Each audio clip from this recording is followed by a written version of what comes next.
No signora, non c'è battaglia navale. È un'idea che nasce nel 2006, così per gioco. E facevamo gioco dell'oca, però dobbiamo confessare che all'epoca era pilotato, e cioè pilotavamo gli sketch da fare con dei tiri più o meno veri. Erano finti perché l'importante era quella scaletta. Non avevamo avuto il coraggio di realizzare quella che era l'idea di fondo, cioè veramente farlo a caso. Cioè, ci sono voluti 12 anni, 2006-2018. Ma io ti chiedo, ne è valsa la pena? Ne è valsa la pena, guarda, lo chiederemo agli spettatori che sono venuti e a quelli che verranno le prossime Questa sere. è la domanda, perché l'importante è avere domande, non risposte. Esatto, noi non abbiamo risposte per nessuno, se non garantire che giocheremo davvero all'oca. E quello che cioè i dadi si tirano davvero. Questo qua, questo non va per questo. No, questo massa grande. Sì, questo qui massa rosso.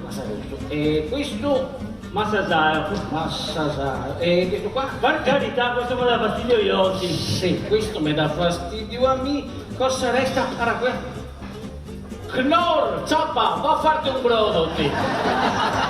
Ovviamente l'oca come metafora della vita di una persona. Della sua Quando vita, tu stia vita.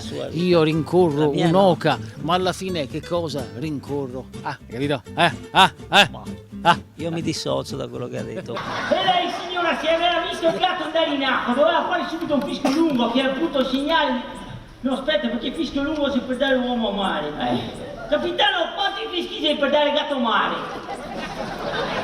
Tutti i nostri personaggi storici, c'è tutta la famiglia Baldan, Batman e Robin, Dennis e Fabietto. Ma poi anche altri sketch che abbiamo voluto inserire perché sono sempre piacevoli e belli. Sì, e poi sì. se escono, se non escono, non escono. Amen. Non dico che ti sei tanto brutto così. Manco mi calza però,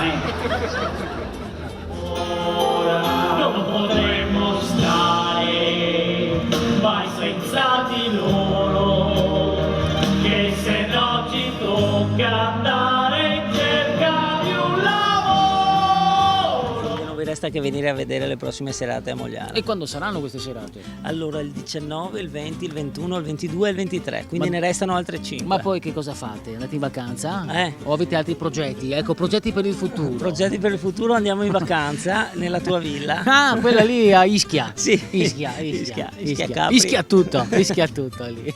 Direi che possiamo finirla così. Dai, che passiamo sto telegramma, dai. Sì. Ma da quanti giorni sei che sei morto? 3 giorni sei che sei morto, aspetteremo i secoli di 25 anni, dai, dai, bisogna farti subito sto telegramma. Allora, Cara Lori. La Belle. Come la bella? La della Martinusci. La Belle era il suo nome, ti sa che da giovane era fatto girare la testa più di qualche tu. Sì, ma da st'altra parte è vero. Noi amiamo i telespettatori di Televenezia perché e questa sera, aiutami, che casella è il Ragno Patata? E che Ragno Patata deve essere la casella 30, Ecco, 31. nella casella che stasera non è uscita al Lido 2 volte o 3 volte addirittura, questa sera non è uscita, speriamo che esca le prossime serate, è il Ragno Patata. Simbolo, forse uno dei simboli della nostra stagione, delle nostre stagioni a Televenezia, quindi che altro dire, noi dobbiamo sempre ringraziare. Ecco, Televenezia, dove sei, noi ti baciamo dove passi. Ecco. Siete voi protagonisti